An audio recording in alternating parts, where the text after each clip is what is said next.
தேவனுடைய பிள்ளைகளே, 50 நாள் எழுப்புதலுக்கான விசேஷித்த உபவாச ஜெபம் இந்த நாட்களிலே நம்முடைய தேசத்தில், நம்முடைய தலைமுறையில் ஒரு எழுப்புதலை அனுப்ப தேவன் திட்டமிட்டிருக்கிறார்.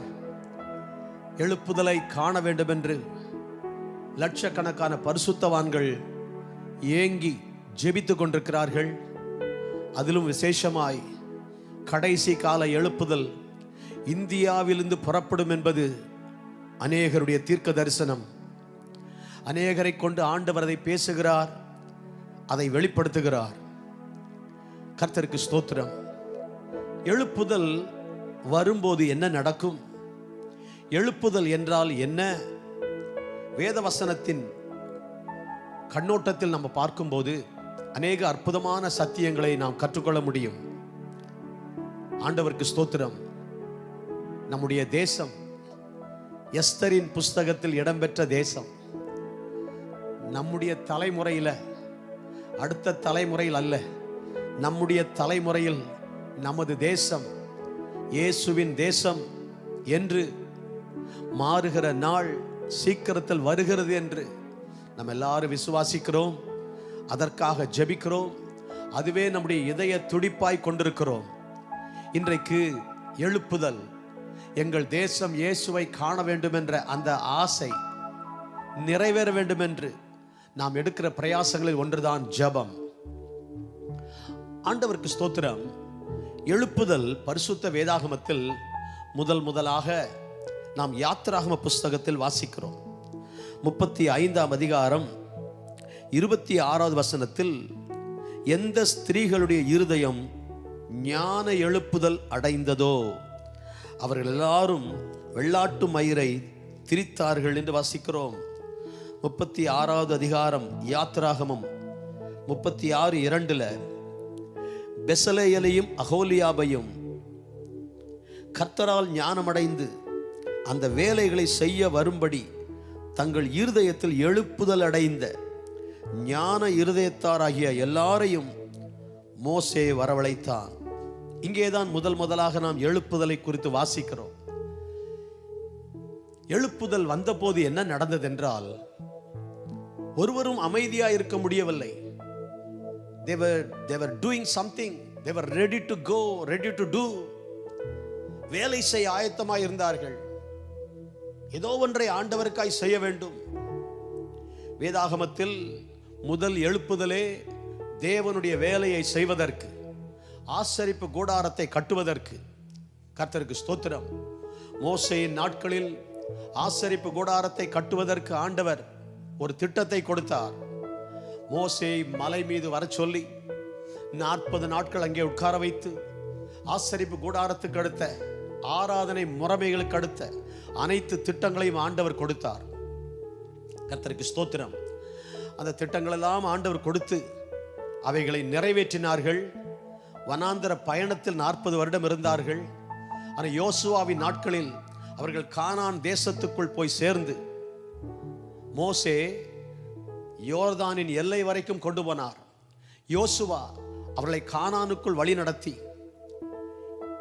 7 வருடங்களில் 6 ஜாதிகளையும் 31 ராஜாக்களையும் முறியடிக்க ஆண்டவர் யோசுவாவின் நாட்களில் உதவி செய்தார்.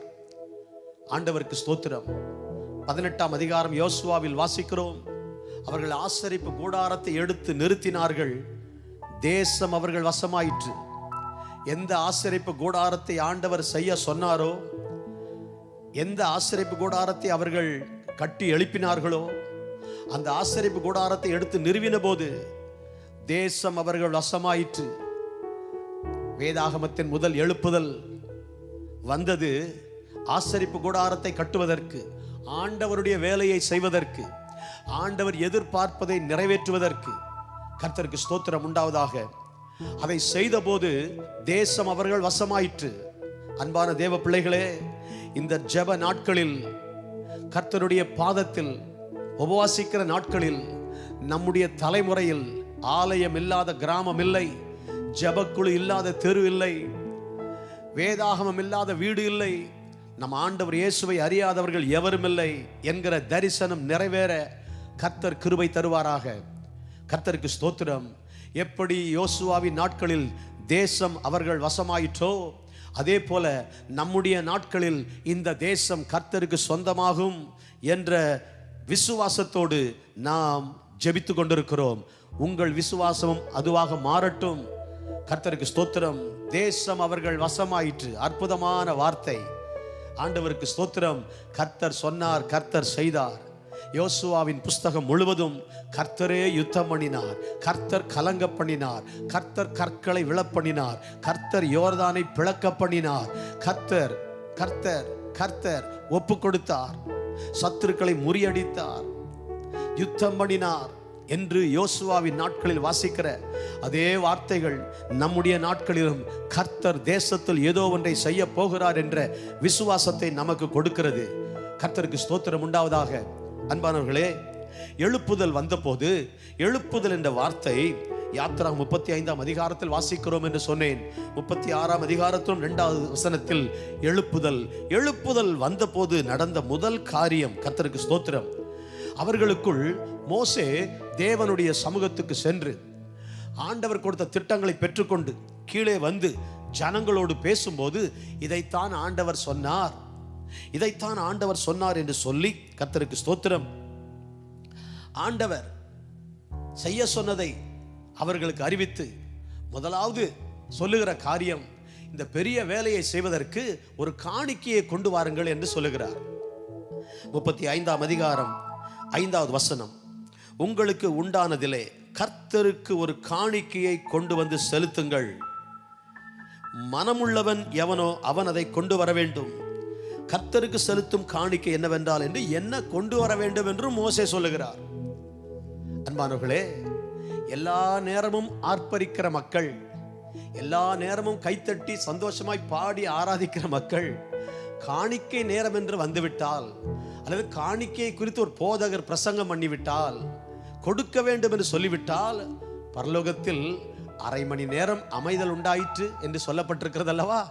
அப்படித்தான் பல ஆலயங்களில், எங்களுடைய ஆலயத்திலும் பல வருடங்களாக ஊழியம் செய்து வருகிறேன். 42 வருடமாக காணிக்கை என்று வந்துவிட்டால் பலர் அமைதியாகி விடுவார்கள். பலர் அங்குமங்கும் பார்ப்பார்கள். சிலர் முக்காடை முகம் தெரியாத அளவுக்கு போட்டுக்கொள்வார்கள். இதுதான் காணிக்கை நேரம்.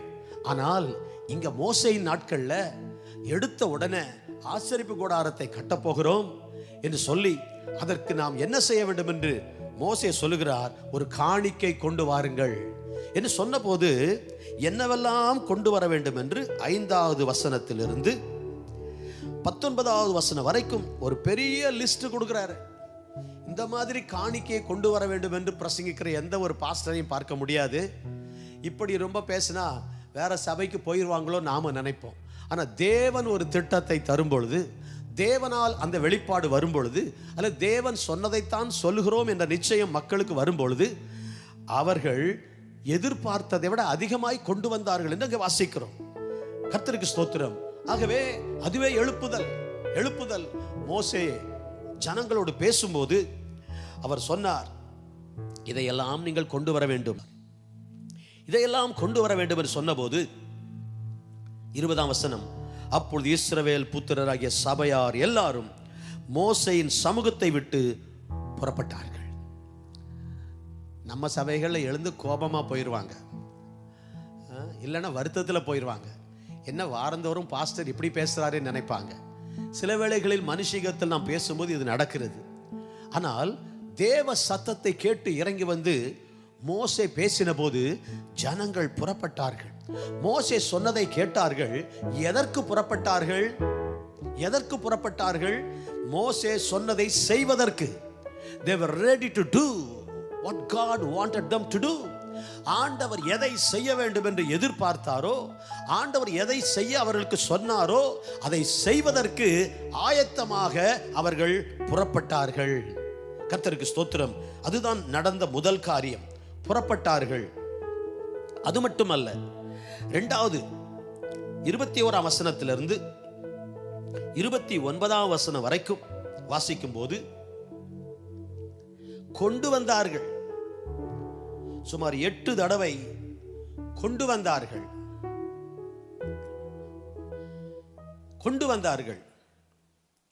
திரும்ப திரும்ப திரும்ப வாசிக்க முடியும். 21வது வசனத்தில் கொண்டு வந்தார்கள். 22வது வசனத்தில் பொன் ஆபரணங்களை கொண்டு வந்தார்கள். 23வது வசனத்தில் கொண்டு வந்தார்கள். 24வது வசனத்தில் கொண்டு வந்தார்கள். 24வது வசனத்தின் கடைசி பகுதி கொண்டு வந்தார்கள். 25வது வசனத்தில் கொண்டு வந்தார்கள். 28வது வசனத்தில் கொண்டு வந்தார்கள். 29ஆம் வசனத்தில் கொண்டு வந்தார்கள். சுமார் 8 தடவை கொண்டு வந்தார்கள். எவ்வளவு பெரிய கிரியை பாருங்க. 2வது கொண்டு வந்தார்கள். 3வது எழுப்புதல் வந்தபோது நடந்த விஷயம் 26வது வசனம். எந்த ஸ்திரீகளுடைய இருதயம் ஞான எழுப்புதல் அடைந்ததோ அவர்கள் எல்லாரும் வெள்ளாட்டு மயிரை திரித்தார்கள், வேலை செய்தார்கள். They were working people. They were walking. They were working. அவங்க புறப்பட்டு போனவர்கள், அவர்கள் வேலை செய்தவர்கள். கர்த்தருக்கு ஸ்தோத்திரம் உண்டாவதாக. அன்பான ஆண்டவருடைய பிள்ளைகளே, இந்த காரியங்களை சற்று கவனிக்க உங்களை அன்பாய் கேட்கிறேன். கர்த்தர் நல்லவர். எழுப்புதல் வரும்போது நாம் அமைதியாக இருக்க முடியாது. முதலாவது அவர்கள் புறப்பட்டார்கள். ஆண்டவர் இயேசு புதிய ஏற்பாட்டில் சொல்லும்போது பரிசுத்த ஆவியானவர் உங்களிடத்தில் வரும்போது நீங்கள் புறப்படுவீர்கள் என்றார்.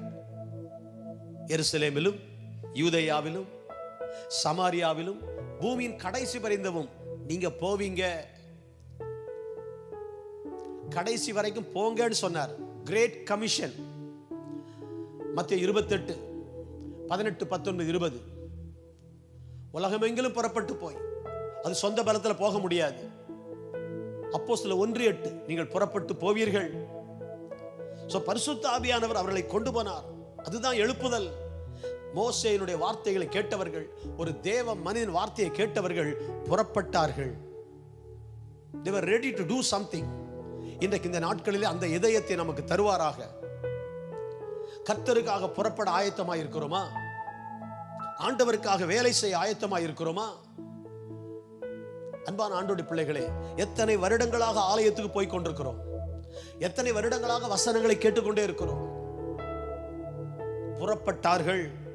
அது நாம் கவனிக்க வேண்டிய ஒன்று. அப்போஸ்தலர் 13ஆம் அதிகாரத்தை வாசிக்கும் போது பரிசுத்த ஆவியானவர், நான் அழைத்த ஊழியத்துக்கு பவுலையும் பர்னபாவையும் பிரித்து விடுங்கள், அனுப்புங்கள் என்றார். அவர்கள் சபையில மிகப்பெரிய ஆசீர்வாதமாய், தீர்க்கதரிசிகளாய், அப்போஸ்தலர்களாக பெரிய வேலையை செய்தவர்கள். சபைக்கு பெரிய ஆசீர்வாதம். சபை பலப்பட்டது. ஏராளமான மக்கள் வந்தார்கள். எருசலேமுக்கு அடுத்தபடியாக அந்தியோகியாவில் பெரிய ஒரு சபை. அதில் இவர்கள் இருவரும் மிகப்பெரிய ஆசீர்வாதம். ஆனால் அவங்களை அனுப்பு என்கிறார் ஆண்டவர். நம்முடைய ஆவியானவர் அனுப்பும் ஆவியானவர். கர்த்தருக்கு ஸ்தோத்திரம். கர்த்தர் இன்றைக்கு வசனத்தை கேட்கிற நாம் அவருக்காக புறப்பட்டு போக வேண்டும் என்பதே அவரது இதய துடிப்பு என்பதை நாம் அறிய வேண்டும். அதை மறக்கக்கூடாது. வாரந்தோறும் சபைக்கு வந்து கைத்தட்டி பாட்டு பாடி ஆராதித்து விட்டு இன்னைக்கு மிக அருமையா இருந்தது, ரொம்ப எழுப்புதலா இருந்துச்சு அப்படின்னு சொல்லிட்டு அநேகர் வீடுகளுக்கு போய் அமைதியாய் உட்கார்ந்து பழையபடி தொலைக்காட்சியை பார்த்து கொண்டு அல்லது மொபைல் போனை பார்த்து கொண்டு அல்லது பொழுதுபோக்காக எதையாவது செய்து கொண்டு ஆண்டவருக்கு என்று ஒன்றும் செய்யாமல் ஆலயத்தில் வந்து அசைந்து விட்டு உலகத்தை போய் அசைக்காமல் வெறும் அசைகிறவர்களாகவே வாழ்கிறோமே, அதுவல்ல எழுப்புதல். புறப்பட்டார்கள், சொன்னதை கேட்டார்கள், புறப்பட்டார்கள். கர்த்தருக்கு ஸ்தோத்திரம். அன்பானவர்களே, இன்றைக்கு ஆண்டவருக்காக புறப்பட்டு போக நீங்கள் ஆயத்தமாக இருக்கிறீர்களா? அப்படிப்பட்ட ஒரு எழுப்புதலை ஆண்டவர் உங்களுக்கும் எனக்கும் தருவாராக. ஒவ்வொரு நாள் காலை எழுந்தவுடன் இயேசு ஜெபிக்க கற்றுக் கொடுத்த மாதிரி ஜெபத்தில் உம்முடைய ராஜ்யம் வருவதாக என்று சொன்னார். உம்முடைய ராஜ்யம் வருவதாக. கர்த்தருக்கு ஸ்தோத்திரம். ஒவ்வொரு நாளும் நம்முடைய ஜெபத்தில் அவருடைய ராஜ்யம் இன்னைக்கு என் தெருவில் வர வேண்டும், என் கிராமத்தில் வர வேண்டும், என் கம்பெனியில் வர வேண்டும், என்னோடு வேலை செய்கிற மக்கள் மத்தியில் அவருடைய ராஜ்யம் வர வேண்டும் என்பது நம்முடைய ஜெபமாய் இருக்க வேண்டும். அதுதான் எழுப்புதல். 2 பாடலை பாடி ஆராதித்து பக்தியாய் ஒரு வேத பகுதியை வாசித்து, கர்த்தர் எனக்கு சகாயர், நான் பயப்படேன், கர்த்தரின் வெளிச்சமும் என் ரட்சிப்புமானவர், யாருக்கு பயப்படுவேன், இந்த தேவன் என்றென்றைக்கும் சதா காலம் நம்முடைய தேவன், மரண பரிதை நடத்துவார், இப்படி வாக்குத்தத்தங்களை சொல்லிவிட்டு அவருக்காக ஒன்றும் செய்யாமல் இருந்தால் ஒவ்வொரு நாளையும் நாம் வீணடிக்கிறோம். தேவன் தருகிற கிருபையை போக்கடிக்கிறோம். எத்தனை பிரசங்கங்களை கேட்கிறோம். மோசேயினுடைய ஒரு பிரசங்கத்தை கேட்டார்கள். தேவன் சொன்னார் என்று மோசே சொன்னபோது, அதுவும் தேவனிடத்திலிருந்து வந்தவர், அப்படி சொன்னபோது மக்கள் கேட்டார்கள். கேட்டுவிட்டு வசனம் சொல்லுகிறது புறப்பட்டார்கள். இந்த வேத வசனங்களை தியானிக்கும் போது எவ்வளவு ஆழமான சத்தியத்தை ஆண்டு எழுதி வைத்திருக்கிறார். எழுப்புதல் உங்களை புறப்பட வைக்கும். You cannot be idle. You can never be silent. நீங்க அமைதியா இருக்க முடியாது. ஒன்றும் செய்யாமல் சுகபோகமாய் வாழ முடியாது. Revival is going forth. நீங்கள் முன்னால போவீங்க, எதையாவது ஒன்று செய்வீங்க, ஏதாவது ஒன்று செய்ய உங்களுக்கு தோன்றும். இன்னைக்கு ஆண்டவருக்கு நான் என்ன செய்தேன், அதுதான் எழுப்புதல். கர்த்தருக்கு ஸ்தோத்திரம். 2வது, கொண்டு வந்தார்கள்.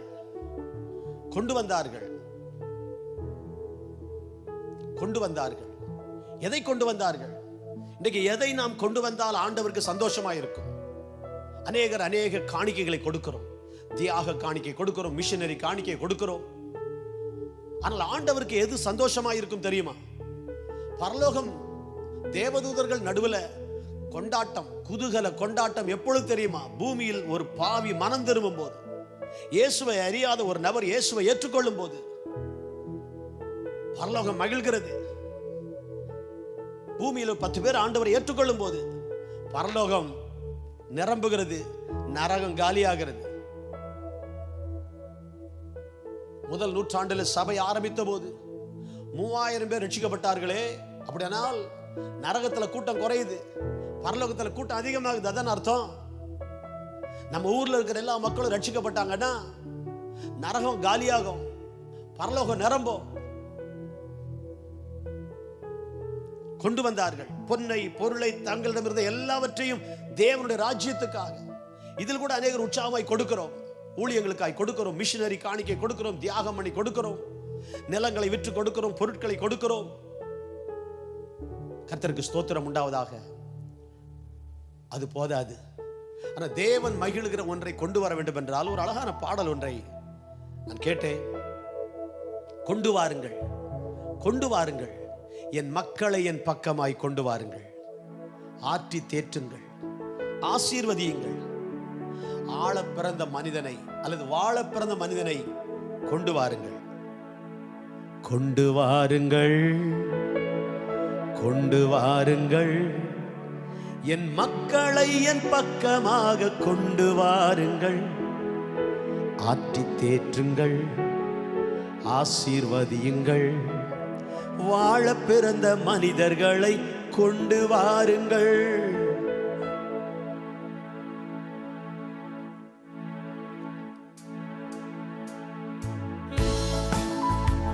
தெரியுமானால் அந்த 4 வரிகள் என்னோடு சேர்ந்து பாடுங்கள்.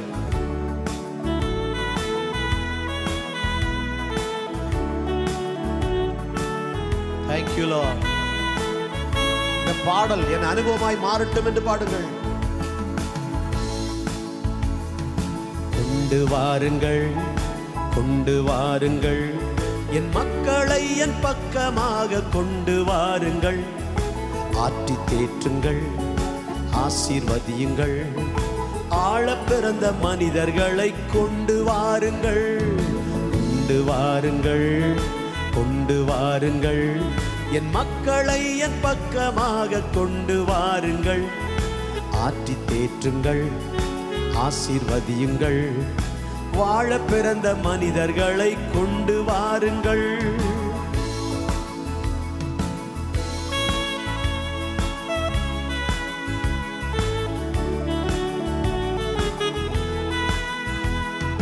குற்ற உணர்வை, கொல்லும் உணர்வை கொண்டு வாருங்கள்.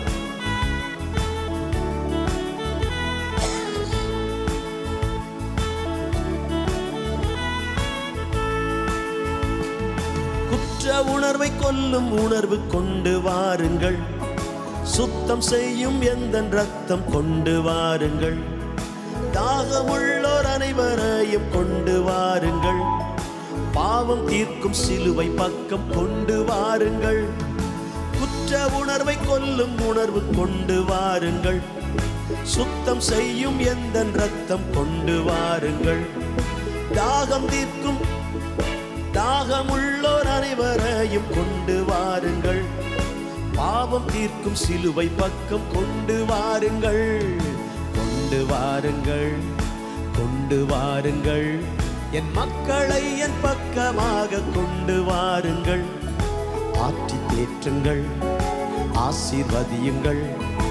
ஆழ பிறந்த மனிதர்களை கொண்டு வாருங்கள்.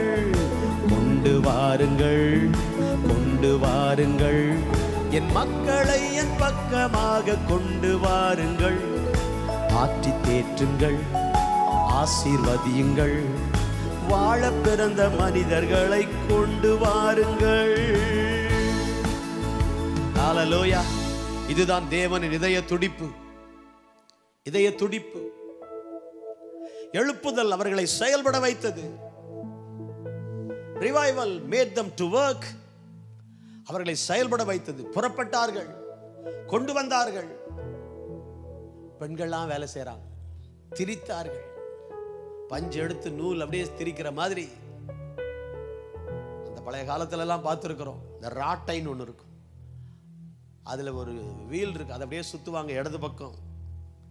கையில பஞ்சு வச்சுக்கிட்டு அது அழகா ஒரு நூலா திரிச்சு அழகா எடுத்துருவாங்க. சின்ன வயசுல பார்த்துருக்கோம். இப்ப எல்லாம் மெஷின்ஸ். அது மாதிரி திரித்தார்கள். சோ எல்லாம் வேலை செய்யறாங்க. இன்றைக்கு சபை எழுப்புதலை பற்றி அதிகம் பேசுகிறது, ஆனால் வேலை செய்யல. ஜனங்கள் ரட்சிக்கப்படுவதற்கு என்ன செய்யணும் செய்யல. ஆத்தும ஆதாயம் செய்யாத நான் உயிரோடு இருப்பதனால் லாபமும் இல்லை, செத்து போவதனால் நஷ்டமும் இல்லை என்று எங்கள் ஆலயத்தில் எழுதி வைத்திருக்கிறோம். ஆத்தும ஆதாயம் செய்யாத நான் உயிரோடு இருப்பதனால் லாபமும் இல்லை, செத்து போவதனால் நஷ்டமும் இல்லை. இன்றைக்கு உங்களால் ஆண்டவருக்கு என்ன பிரயோஜனம் அப்படி எழுதி வைத்திருக்கோம். இன்று என்னால் ஆண்டவருக்கு என்ன பிரயோஜனம்? ஆண்டவருக்கு பிரயோஜனமான எதையாவது ஒன்றை செய்தேனா? அன்பான ஊழியரே, அன்பான கர்த்தருடைய பிள்ளைகளே, இந்த வார்த்தைகளை கேட்டுக்கொண்டிருக்கிற தேவனுடைய ஜனமே, எழுப்புதலின் காலத்தில் வாழ்கிறோம். எழுப்புதல் சீக்கிரத்தில் வரப்போகிறது. சீக்கிரத்தில் ஒரு பெரிய எழுப்புதலை பார்க்க போகிறோம். அந்த எழுப்புதலுக்கு உங்களை ஆயத்தப்படுத்துகிறீர்களா? யாராவது ஜெபிக்கட்டும், யாராவது செய்யட்டும் என்று நீங்கள் அமைதியா இருக்கிறீர்களா? இது ஒவ்வொருடைய இதய துடிப்பா இருக்க வேண்டும். It must be the heartbeat of every believer. ஒவ்வொரு செயல்படும் விசுவாசின் இதய துடிப்பா என் தேசம் இயேசுவை காண வேண்டும். அப்ப கொண்டு வந்தார்கள், புறப்பட்டார்கள், போனார்கள், கொண்டு வந்தார்கள். அதன் பிறகு வேலை செய்தார்கள். ஆச்சரியம் என்னவென்றால், முதலாவது எழுப்புதலே பெண்கள் மத்தியில் தான் வந்திருக்குது. எந்த ஸ்திரீகளுடைய இருதயம் ஞான எழுப்புதல்? யோசிச்சு பாருங்க. இன்னைக்கு சபைகளில் ஏராளமான சகோதரிகள், பெண்கள், இன்னைக்கு பெண்கள் ஊழியங்கள் சிறப்பாய் நடக்கிறது. ஏராளமான பெண்களை ஆண்டு எடுத்து பயன்படுத்துகிறார். நல்ல பாடல்கள், நல்ல செய்திகள், நல்ல சாட்சிகள், நல்ல பிரசங்கங்கள், அருமையான கூட்டங்கள் நடத்துகிறார்கள். விசுவாச வீராங்கனைகள். எபிரேயர் 11ஆம் அதிகாரத்தில் மட்டுமல்ல, சபை வரலாற்றில் மட்டுமல்ல, இன்றைக்கும் ஆண்டு எடுத்து பயன்படுத்துகிறார். அற்புதங்கள், அடையாளங்கள். அநேக சபைகள் பெண்கள் ஆராதனை நடைபெறுகிறது. ஆனால் எழுப்புதலை நோக்கி நம்ம எல்லாரும் போக வேண்டும். ஏதோ ஒரு 10-20 பேரை சேர்த்து வைத்து ஜெபம் பண்ணி ஒரு ஆறுதல் கூட்டம் நடத்துகிற ஆராதனையா இல்லாதபடி, என்ன செய்தேன்? போன ஞாயிற்றுக்கிழமை சபைக்கு வந்தேன், வசனம் கேட்டேன். அடுத்த ஞாயிற்றுக்கிழமைக்குள்ள என்ன செய்தேன்? ஆண்டவருக்கு பிரயோஜனமாக என்ன செய்தேன்? எதையாவது செய்தேனா? Have I done anything for the Lord, for His kingdom? பரலோக ராஜ்யத்துக்காக, தேவனுக்காக எதையாவது செய்தேனா? ஆண்டவர் கிருபை பாரத்தை தருவாராக. 19 வயது நிறைந்த ஒரு வாலிப பெண் ஒரு கூட்டத்துக்கு சென்றவள்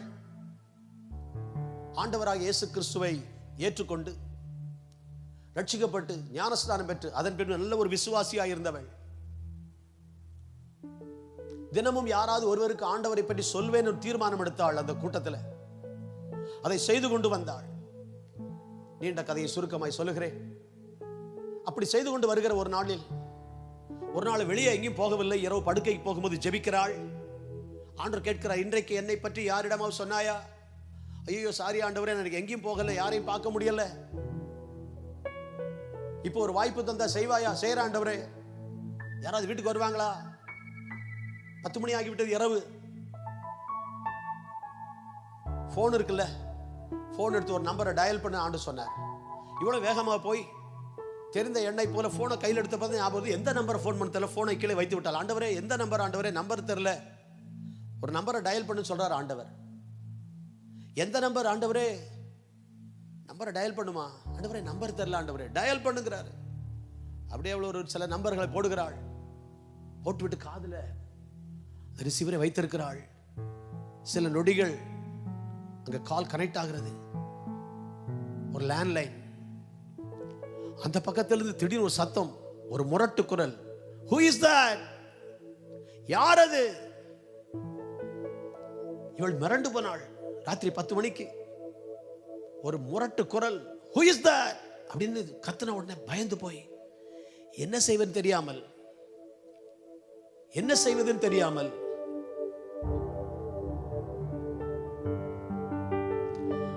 நான் பாவிதானாலும் நீ மாசற்ற ரத்தம் சிந்தினீர், வாவென்று என்னை அழைத்தீர், என் மீட்பரே வந்தேன் என்ற just as I am. என்ன இந்த பாடலை பாடினாள். 2-3 சரணங்களை பாடினாள். பதட்டத்தில் என்ன செய்வன் தெரியாமல் பாடலை பாடினாள். அந்த மனிதன் அப்படியே தொலைபேசியை காதில் வைத்திருந்தவன். முடித்து விட்டாள். சில நொடிகள் அமைதி. அங்கிருந்து முரட்டு குரலில் பேசின மனிதன் சொல்லுகிறான், Please sing it once again. Please sing it once again.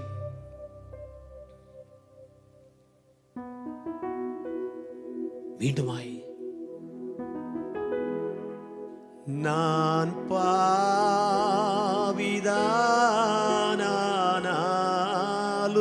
நீ, நான் பாவிதானாலும்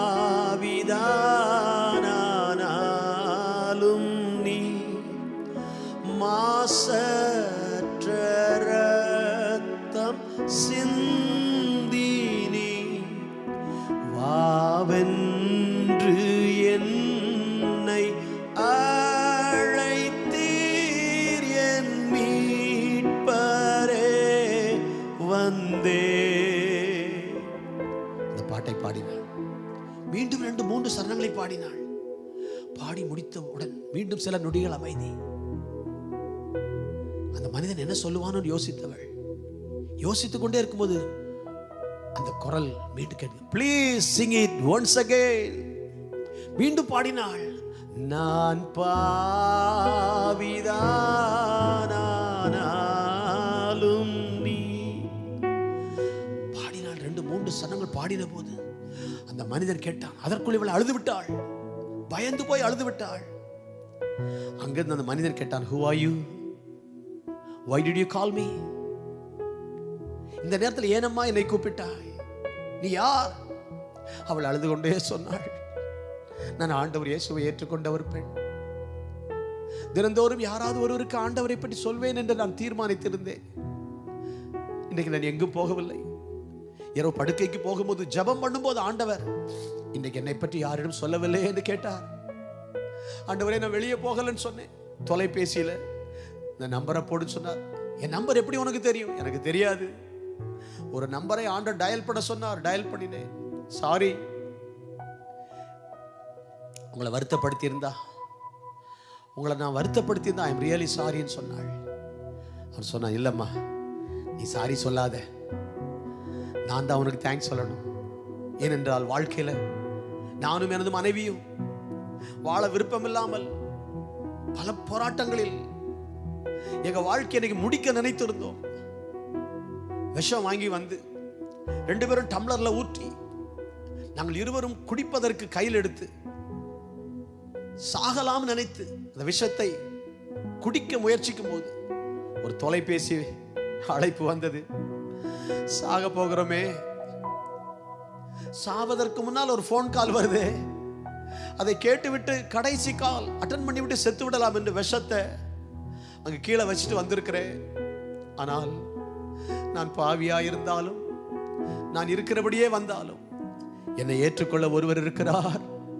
என்னை நீ பாடின பாடல் எங்களையும் நேசிக்க ஒருவர் இருக்கிறார் கண்டுகொண்டேன். இந்த இயேசுவை நான் ஏற்றுக்கொள்கிறேன். நான் பாவிதான், ஆனாலும் நீர் மாசற்ற ரத்தம் சிந்தினீர், வாவென்று அழைக்கிற அந்த ஆண்டவரை நான் ஏற்றுக்கொள்கிறேன் என்று சொல்லி அந்த தொலைபேசி வாயிலாக விஷம் குடித்து சாக இருந்த 2 பேர் ஆண்டவர் ஏற்றுக்கொண்டார்கள். இதுதான் எழுப்புதல். எழுப்புதலுக்கு வயது வரம்பில்லை, பெரியவர்கள் சிறியவர்கள் இல்லை. எவர்கள் இருதயம் ஞான எழுப்புதல் அடைந்ததோ அவர்கள் புறப்பட்டு போனார்கள், புறப்பட்டார்கள், வேலை செய்தார்கள், கொண்டு வந்தார்கள். அன்பான தேவ பிள்ளைகளை, இதுதான் எழுப்புதல். அதுவும் எதை கொண்டு வந்தார்கள்? தங்களிடம் இருந்தவைகளை கொண்டு வந்தார்கள். எது ஆண்டவருக்கு பிரியமா இருக்கும் அதை கொண்டு வந்தார்கள். ஆண்டவர் என்ன எதிர்பார்த்தாரோ அதை கொண்டு வந்தார்கள்.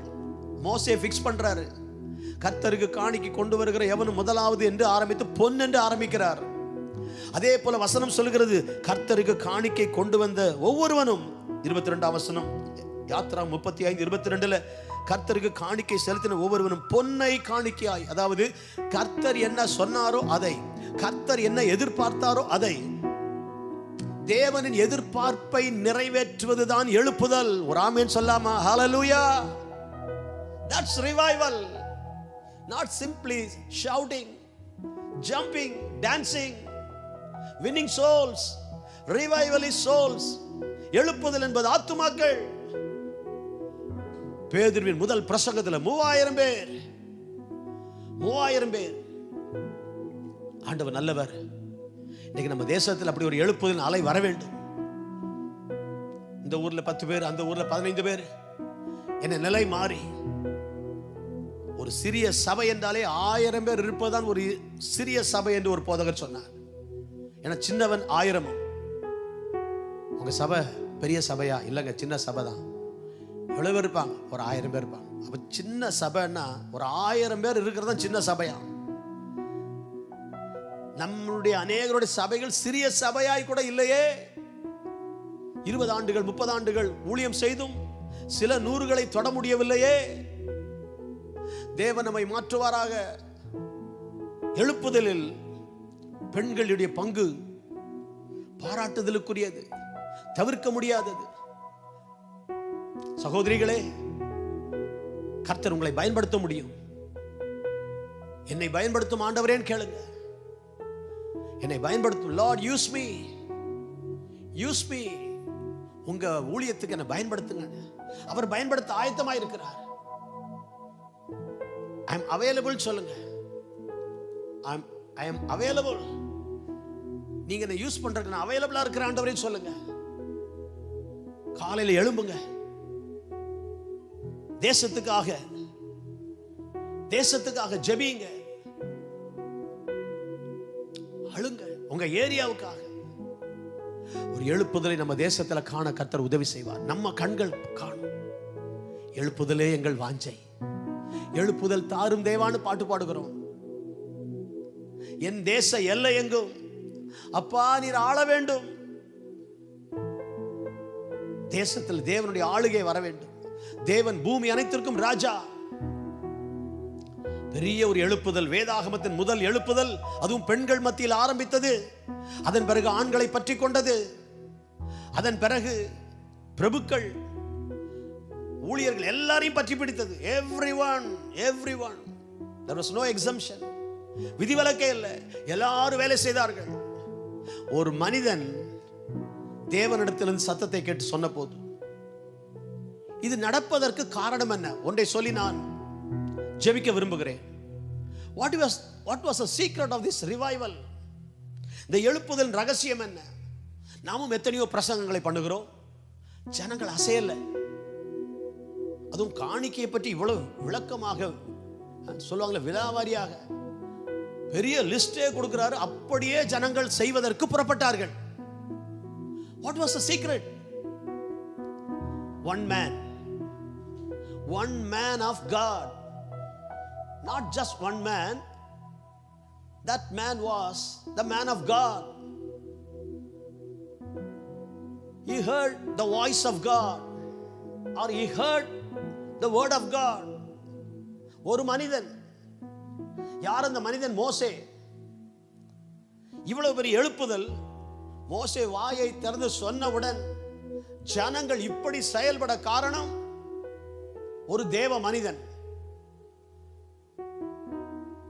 அந்த தேவ மனிதனை ஆண்டவர் ஆயத்தப்படுத்தினார். God prepared a man for the revival.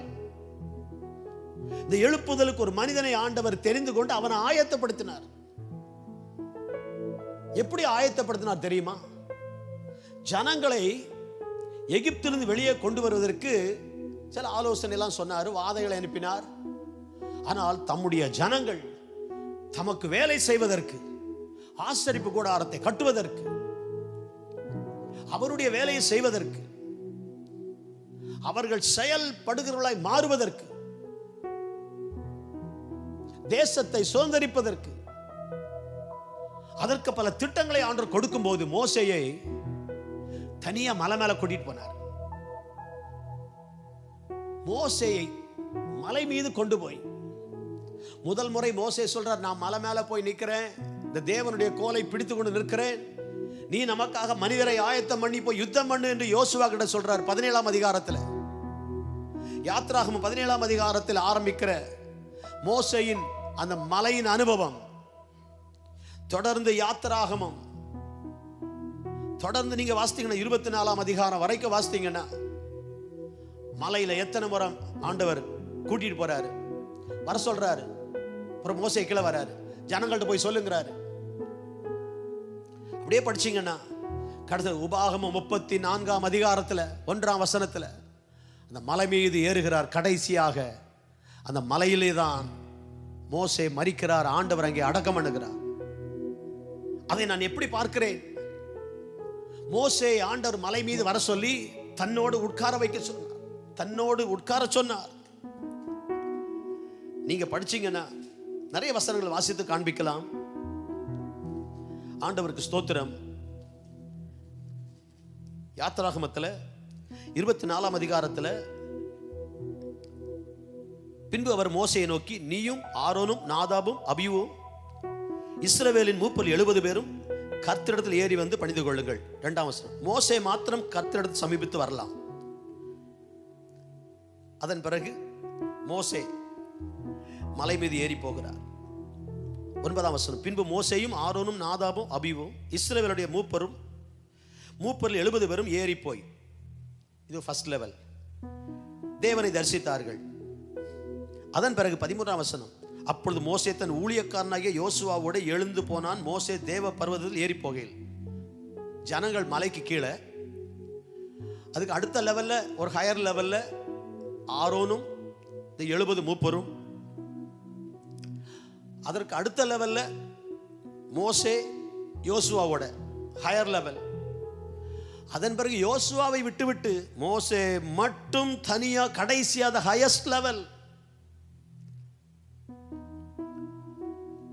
32:1 நீங்க 17ல இருந்து வாசிச்சுக்கிட்டே வந்தா நான் நிறைய வசனங்கள் சொல்லலாம்.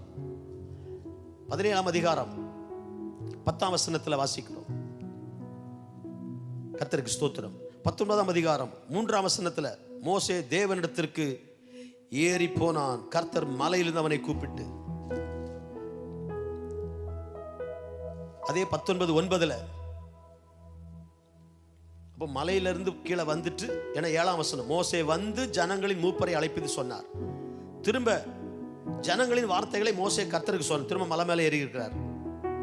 ஏன்னா 14ஆம் வசனம், மோசே மலையிலிருந்து திரும்ப இறங்கி அதற்குள்ள 2 முறை மேலே இறங்கி போய் கீழே வராரு. அப்புறம் 20ஆம் வசனம், கர்த்தர் சீனாய் மலையில் கொடுமுடியில் இறங்கின போது கர்த்தர் மோசேயை மலையின் கொடுமுடியிலே வரவழைத்தார். மோசே ஏறி போனான். இப்ப சொல்றாரு, ஜனங்கள் கிட்ட வந்துட வேண்டாம், நீ இறங்கி போய் சொல்லு, அவங்களுக்கு எச்சரிப்பு கொடு. 21ஆம் வசனம். மோசே அப்படியே வர்றாரு. 25ஆம் வசனம். மோசே இறங்கி ஜனங்களிடத்தில் போய், இப்படி ஏறி இறங்கி 24:13 நான் வாசித்தேன். யோசுவாவோட எழுந்து போனான். மோசே தேவ பர்வதத்தில் ஏறி போனான், திரும்ப மலை மேல. அப்புறம் 32:1 அதோட நீங்க அந்த ஆண்டவர் கொடுக்கிற எல்லா சட்ட திட்டங்கள் கட்டளைகளை கேட்டுவிட்டு 32ல் 40 நாள் ஆக போகுது, இன்னும் ஒரு நாள் வெயிட் பண்ணிருக்கலாம் அந்த மக்கள். அதுக்குள்ள பொன் கன்றுக்குட்டியை செஞ்சு விக்கிரக ஆராதனை பண்ணிட்டாங்க. சீக்கிரம் இறங்கி போன ஆண்டவர் சொல்றாரு. ஸோ அங்கிருந்து கீழே வர்றாரு. வரும்போது எல்லாம் போட்டு உடைச்சிடுறாரு. திரும்ப 34 பைபிள் இருந்தா பாருங்க. 34ஆம் அதிகாரம் 4ஆம் வசனம். அப்பொழுது மோசே முந்தின கற்பலகைகளுக்கு ஒத்த 2 கற்பலகைகளை இழைத்து,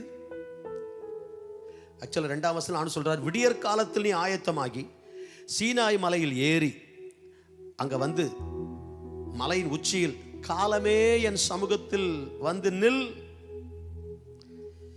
அப்படியே அதிகாலமே எழுந்திருந்து கர்த்தர் தனக்கு கட்டளையிட்டபடி சீனாய் மலையில் ஏறினான் என்று 4ஆம் வசனம் வாசிக்கிறோம்.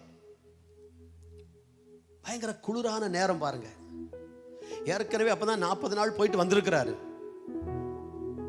கோபத்தை கட்டுப்படுத்த முடியல. ஆண்டவர் ஏற்கனவே சொன்னாரு, கீழே நிலைமை மோசமா இருக்கு, கொஞ்சம் பார்த்து நடந்துக்க. அவளை சொல்லியுமே செல்ஃப் கண்ட்ரோல் இல்லை, வந்து போட்டு உடைக்கிறாரு. இப்ப ஆண்டவர் சொல்றாரு, திரும்ப நீ மேல வா, இன்னும் ஒரு 40 நாள். அது 34ஆம் அதிகாரம் 28ஆம் வசனம். அங்கே அவன் அப்பம் புசியாமலும் தண்ணீர் குடியாமலும் இரவும் பகலும் 40 நாள் கர்த்தரோட இருந்தான். எங்க? கர்த்தரோட மலை மேல. ஒரு நாள் மலை மேல இருக்கிறதுக்குள்ள நமக்கு அவ்வளவு கஷ்டமா இருக்கும். குளிர் ஒரு பக்கம்.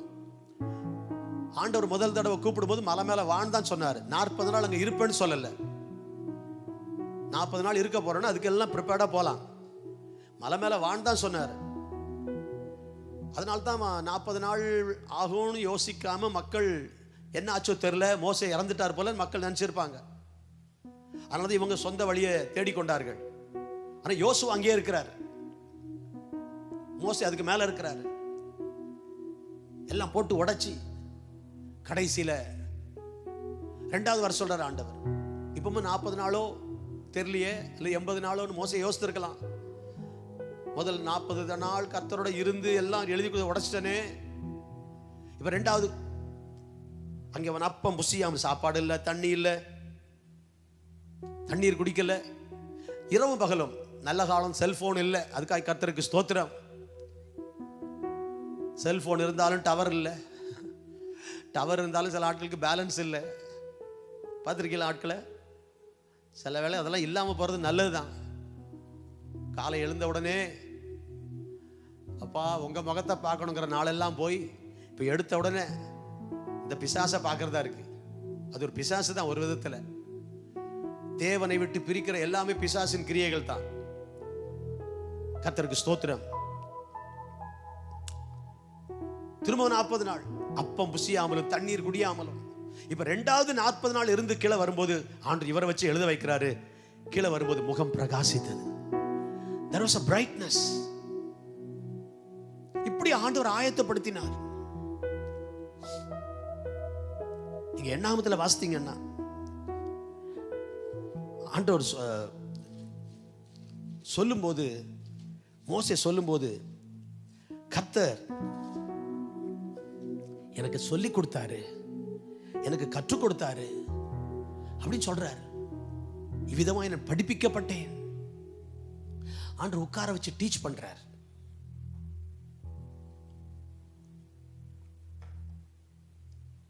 டீச் பண்றார். என் கூட உட்காருங்கிறார். God prepared Moses for a great job. That was revival. எழுப்புதலுக்கு ஆயத்தப்படுத்தினார். இன்றைக்கு விசேஷமாய் எழுப்புதல் வருவதற்கு மிக முக்கியமாய் ஆயத்தப்பட வேண்டியவர்கள் ஊழியர்கள். ஊழியத்துக்கு வருகிறோம். இட பிரச்சனை. ஒரு இடம் வாங்கின உடனே 50% நம்முடைய கவலை பாரம் போயிருது. அப்புறம் ஒரு கட்டடம் கட்டணும். கட்டடம் கட்டின உடனே 100% நம்ம இப்போ டென்ஷன் ஃப்ரீ, பிரச்சனை இல்லை. ஒரு இடம் வாங்கி ஒரு கொட்டகை போட்டு சர்ச் போட்ட உடனே இப்போ அப்படியே ஸ்லோவாக 1 2 3 4 ஒரு 10 50 பேர் வந்த உடனே பரமத்திரு ஒரு 100 பேர் வந்துட்டா திருப்தி. அதில் திருப்தி அடையாமல் எங்க ஊர்ல இருக்கக்கூடிய கடைசி நபரும் எங்க சபைக்கு வரணும், கடைசி ஆத்மாவும் சபைக்குள்ள வர வேண்டும் என்ற அந்த பாரம் பலருக்கு குறைந்து விடுகிறது.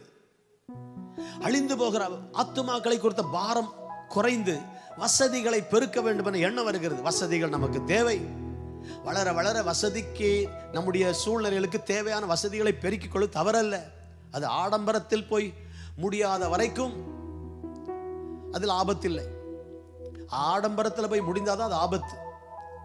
கர்த்தர் விசுவாசத்தை பலர் இன்றைக்கு விட்டுவிட்டார்கள். கர்த்தரை நோக்கி பார்ப்பதை விட்டுவிட்டு காகங்களை அனுப்பினார். ஆற்றின் தண்ணீரை எலியா குடித்தார். கிளம்பு என்றார். ஒருவேளை கிளம்பாம இருந்திருந்தா அதான் காரணமா தெரியல, காகங்கள் நின்று போயிற்று, தண்ணீர் வற்றி போயிற்று. நல்லதான் இருக்கு, ஒரு பிரச்சனை இல்லை. No meeting, only eating at கரீத். இல்ல எவ்வளவு சூப்பர் லைஃப் பாருங்க. ஒரு கூட்டமும் இல்லை, ஒரு மீட்டிங் இல்லை, ஒன்லி ஈட்டிங் தான். அதுவும் சாப்பாடுலாம் வெயிட்டிங். இவர் வெயிட்டிங் இல்லை, சாப்பாடு வெயிட்டிங். பாஸ்டர் எழுமுங்க, அப்படிப்பட்ட இடத்துல இருந்து கிளம்புங்கிறார் ஆண்டவர். உன்னை போஷிச்சது, ஆசீர்வதிச்சது, நீ செய்ய வேண்டிய வேலை இருக்கு. அங்க சாரி பார்த்து கொண்டு போறாரு ஆண்டவர். பல வேளைகள் அவரை நம்பாம நமக்கு உதவி செய்கிறவர்கள் நம்பும் போது அவைகளெல்லாம் கர்த்தர் நிறுத்துகிறார். சுகபோகமாய் வாழ்கிறோம். வசதிகள் பெருகும் போது ஆத்ம பாரத்தை இழந்து விடுகிறோம். ஞாயிற்றுக்கிழமை சபை கட்டிடம் நிரம்பி இருப்பதை பார்க்கும் போது 100 பேரோ 200 பேரோ 500 பேரோ 1000 பேரோ அதை பார்க்கும்போது மிக மகிழ்ச்சியாக இருக்கிறது. ஆனால் ஒரு புது ஆத்மா உள்ள வரவில்லையே என்கிற கவலை நமக்கு உண்டா? 99 ஆடுகளை குறித்து மகிழ்ச்சி அடைகிறோம். ஆனால் புது ஆத்மா ஒன்று கூட வரவில்லையே. இந்த உள்ளே இருக்கக்கூடிய எத்தனை பேரும் ஒரு ஆத்மாவை உள்ளே கூட்டிக் கொண்டு வரவில்லையே என்கிற கவலை நமக்கு உண்டா? பிரியமானவர்களே, God prepared Moses. அவர் இதயத்தை மோசேக்கு வெளிப்படுத்தினார். மலை மேல வர சொன்னாரு, டீச் பண்ணாரு, சொல்லி கொடுத்தாரு. ஆரம்பத்தில் தேவனுடைய சத்தத்தை கேட்கவும் அவருடைய அந்த தரிசனத்தை பார்க்கும் மோசே கிட்டே போக பயந்தான் வாசிக்கிறோம் 3ஆம் அதிகாரத்தில் அந்த முச்செடி கிட்ட. ஆனா பிந்தின நாட்கள்ல ஆண்டவரே உங்க முகத்தை காட்டுங்க அப்படின்னு அவரை விரும்பி பார்க்கிற அளவுக்கு ஆண்டவர் அந்த ஏக்கத்தை ஆண்டவர் கொடுத்தார். இன்னைக்கு தேவ பிரசன்னம், தேவனுடைய சமூகம், அவர் இதய துடிப்பு, இவையெல்லாம் நம்முடைய உள்ளத்துக்குள் வருவதற்கு தேவன் கிருபை தருவாராக. பழைய ஏற்பாட்டில் முதல் எழுப்புதல் வருவதற்கு தேவன் ஒரு மனிதனை பயன்படுத்தினார், அவனை ஆயத்தப்படுத்தினார். ஆயத்தப்படுத்தப்பட்ட மனுஷன்தான் பயன்படுத்தப்படுகிறவன். கர்த்தருக்கு ஸ்தோத்திரம். ஆயத்தம், பிரிப்பரேஷன். காலையிலே எழும்பி நம்மை ஆயத்தப்படுத்துவோம், தேவ சமூகத்தில் நம்மை ஆயத்தப்படுத்துவோம். அன்றைக்கு அந்தியோகியா சபையில ஆவியானவரால் அனுப்பப்பட்டது போல ஆண்டவர் நம்மை அனுப்புவார். தெருக்களுக்கு செல்ல, மருத்துவமனைகளுக்கு செல்ல, பக்கத்து வீட்டுக்கு செல்ல, ஒரு கிராமத்துக்கு செல்ல. அந்த பிலிப்பு சமாரியாவுக்கு சென்ற போது மந்திரவாதியே நடுங்குகிறான். பிலிப்புவினால் செய்யப்பட்ட அற்புதங்களை கண்டு சாதாரண மனிதன், பைபிள் காலேஜ் போகாத ஒரு ஆளு, கேட்டரிங் கூட படிக்காதவர், பந்தி விசாரிப்பு வேலைக்கு சாப்பிட்ட பிறகு இலை எடுக்கிற வேலை, அந்த மாதிரி வேலையை செய்வதற்கு தெரிந்து கொள்ளப்பட்ட ஒரு மனிதன் பரிசுத்த ஆவியினால நிறைந்திருந்த போது அந்த பட்டணத்தில் மிகுந்த சந்தோஷம். There was a great joy in that city. The secret was the Holy Spirit. இன்னைக்கு எத்தனை பேர் அபிஷேகம் பெற்றிருக்கிறோம் சொல்றோம், ஆவியில் நிரம்பி இருக்கிறோம் சொல்றோம், ஆனால் ஆத்தும ஆதாயம் செய்யவில்லையே. அழிந்து போகிற ஆத்துமாக்களை குறித்த பாரம் நமக்கு இல்லையே. இன்றைக்கு என்னை யாராவது ஒருவருக்கு ஆசீர்வாதமாய் மாற்றும் ஆண்டவரே என்று தினந்தோறும் அதிகாலை 5 மணிக்கு எங்க சபையில மக்களை தலைக்கு மேல கையை உயர்த்தி ஒரு சுற்றி ஜெபம் பண்ணுங்க. Daily somebody meet somebody, tell somebody, be a blessing to somebody somehow, somewhere. எங்கே ஆகிலும் எப்படி ஆகிலும் யாராவது ஒரு நீங்கள் ஆசீர்வாதமாய் இருங்கள். கிறிஸ்து என்கிற நறுமணத்தை வீசுங்கள், கிறிஸ்துவை வெளிப்படுத்துங்கள் என்று ஒவ்வொரு நாளும் விசுவாசிகளுக்கு சொல்வது உண்டு. நானும் அப்படி இருக்க முயற்சிப்பது உண்டு.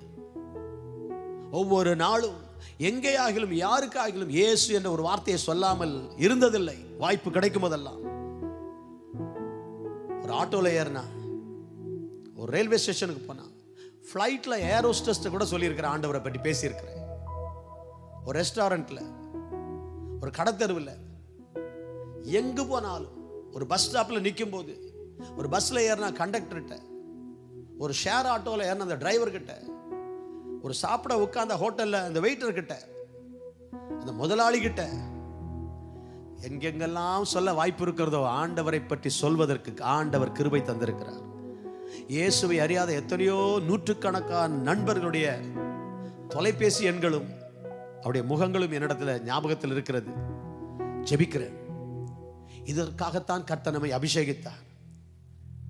புதிய ஏற்பாட்டிலும் எழுப்புதல் வந்தது.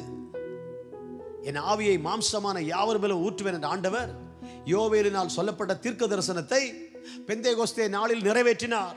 பரிசுத்த ஆவியின் ஊற்றப்பட்டார். அங்கே சத்தம், கைத்தட்டல், ஆர்ப்பரிப்பு, கூச்சல், இடிமுழக்கம், காற்று, அக்கினி எல்லாம் இருந்தது. ஆனா ஹைலைட் என்ன தெரியுமா? 3000 பேர் ரட்சிக்கப்பட்டது. ஒரு பெண்ணுக்கு முன்னால் நின்று பேச முடியாத பேதுரு தைரியமாய் சொல்கிறார், நீங்கள் மரத்திலே தூக்கி கொலை செய்த இயேசுவை நாங்கள் அறிவிக்கிறோம். இந்த இயேசுவை தேவன் எழுப்பினார். இதற்கு நாங்கள் சாட்சிகள். இதற்கு நாங்கள் சாட்சிகள். பெண்டிகாஸ்ட்னாலே ப்ரொக்ளமேஷன் தான்.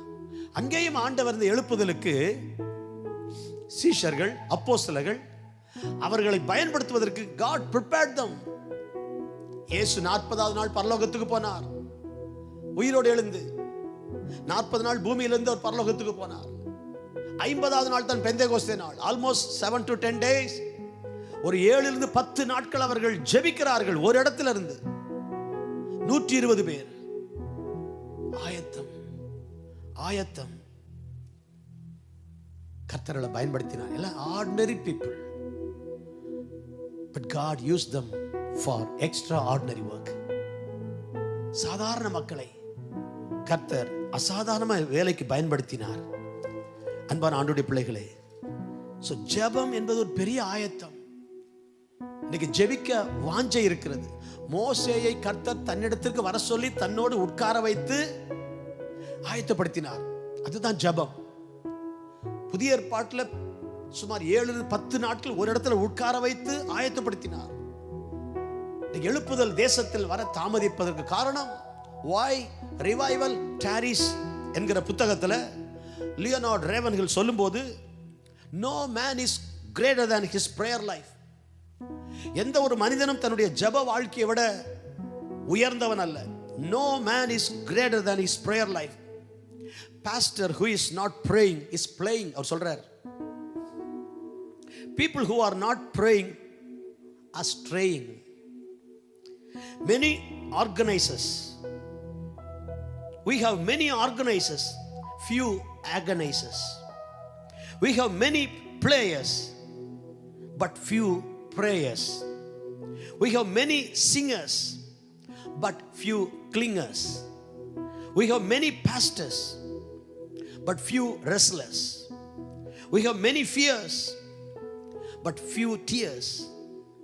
We have much fashion but little passion. We have many interferers, few intercessors.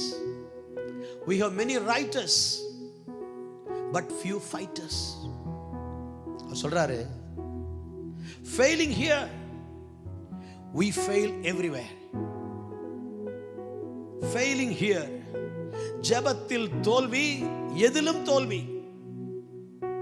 சொல்றாரு, dear pastor, quit playing, start praying. Quit feasting, start fasting. Quit traveling, start travailing. Quit talking, start walking with God. Why revival tarries? எழுப்புதல் தாமதிப்பது ஏன்? இதனால் தான். இன்றைக்கு வசதிகள் பெருக பெருக பெருக நமது வாழ்க்கையின் தரத்தை உயர்த்த நினைக்கிறோம். தேவனின் ராஜ்யத்தை கட்டுவதற்கு என்ன செய்ய வேண்டும்? இன்றைக்கும் ஜெபிக்கிறேன். ஆண்டவர் 42 வருடங்களுக்கு முன்பு மதுராந்தகத்துக்கு என்னை அனுப்பினார். இன்றைக்கும் ஜெபிக்கிறேன்.